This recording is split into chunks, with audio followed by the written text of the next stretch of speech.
இன்றைக்கி நம்ம சாம்பார் செய்ய போகிறோம். அதுக்கு வேணுங்கிற முருங்கைக்காய், உருளைக்கிழங்கு, தக்காளி, பெரிய வெங்காயம் 2, கத்திரிக்காய் 3.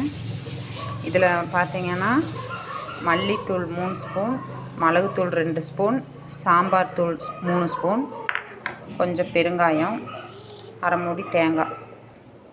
மஞ்சத்தூள் உங்களுக்கு எவ்வளோ தேவையோ அந்த அளவுக்கு எடுத்துக்கோங்க.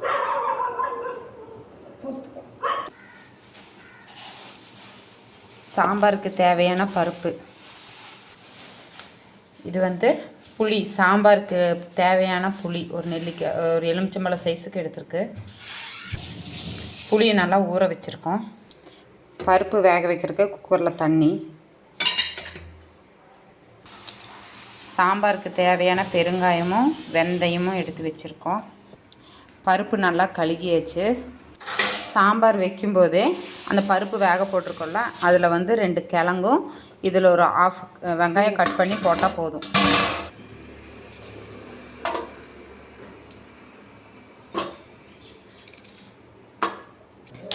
பருப்பில் போடுறதுக்கு 2 கிழங்கு, அரை வெங்காயம், 2 தக்காளி கட் பண்ணி வச்சுருக்கோம்.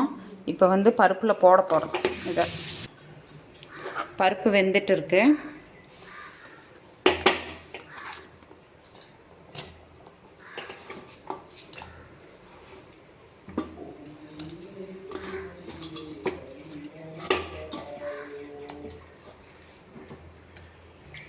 இது தேவையான கல்லுப்பு. இதில் கொஞ்சம் மஞ்சத்தூள் இதில் போட்டுக்கலாம். லாக் பண்ணிடலாம். 2 விசில் விட்டுறணும்.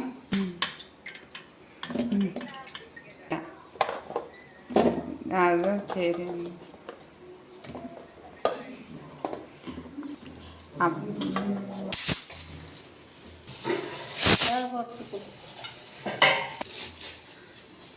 இந்த காயெல்லாம் தனியாக வேக வச்சுருக்கோம். குக்கரில் போட்டால் ரொம்ப வெந்துடும், உடஞ்சிரும். சாம்பாருக்கு தேவையான தேங்காய் சிரகி வச்சுருக்கோம்.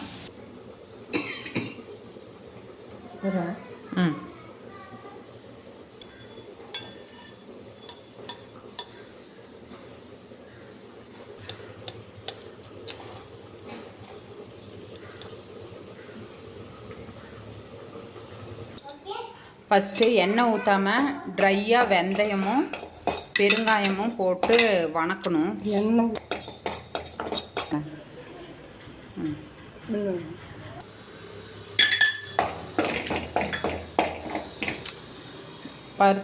போட்டு வச்சுருக்க மசால் தூள் எல்லாமே அதை ரொம்ப வறுத்துட்டு, ஐயோ, மசால் தூளை கொஞ்சமாக வறுக்கணும். கொஞ்சம் சூடானதுமே இறக்கிடணும். அதே பாத்திரத்தில் கடலெண்ணெய் ஊற்றணும்.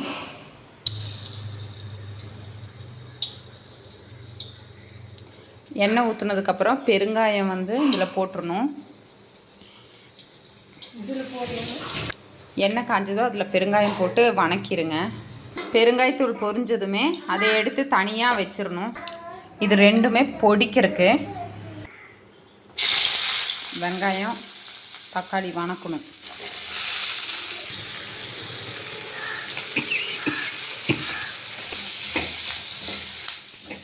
தக்காளியும் போட்டு வணக்கிடணும்.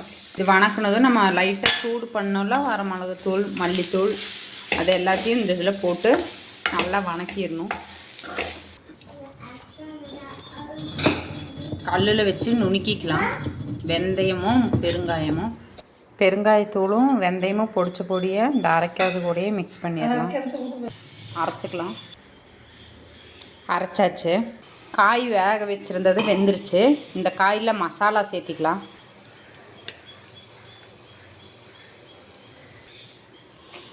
இந்த மசாலா இதில் ஊற்றி நல்லா மிக்ஸ் பண்ணி விட்டுட்டோம். இந்த மசாலாவோட வாசம் போகிற வரைக்கும் கொஞ்சம் கொதிக்கட்டும். கொதிக்கும்போது வெந்தயம் மட்டும் பொடி பண்ணி வச்சுருக்கோம்ல, அதை போட்டுடணும்.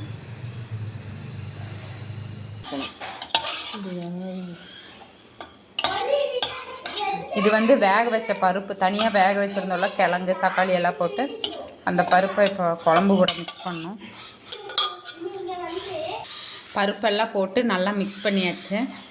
சாம்பாருக்கு தேவையான புளி கரைச்சி வச்சுருக்கோம். பருப்பு போட்டதுக்கப்புறமா இந்த புளித்தண்ணியை வந்து அதில் ஊற்றணும். புளித்தண்ணி நல்லா கரைச்சி வச்சுருக்கோம். இதை வந்து இப்போ குழம்புல ஊற்றிக்கலாம்.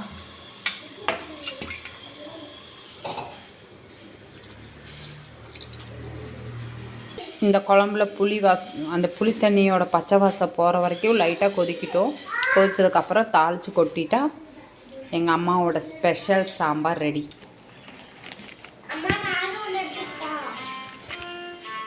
யாருன்னு பாரு, எடுக்காத, யாருன்னு மட்டும் பாரு, பேசு.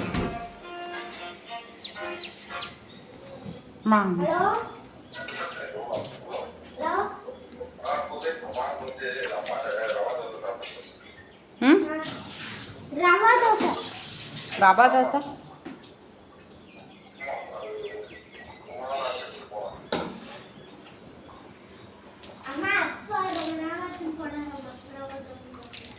சரி சரி.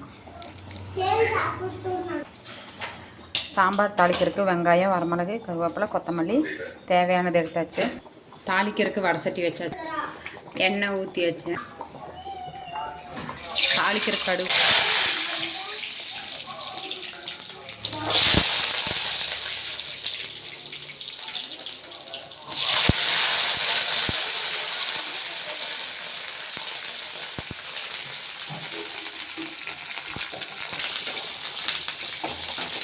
நல்லா வணக்கினதும் எடுத்து குழம்புல கொட்டினா சுவையான சாம்பார் ரெடி. தாளித்து கொட்டியாச்சு.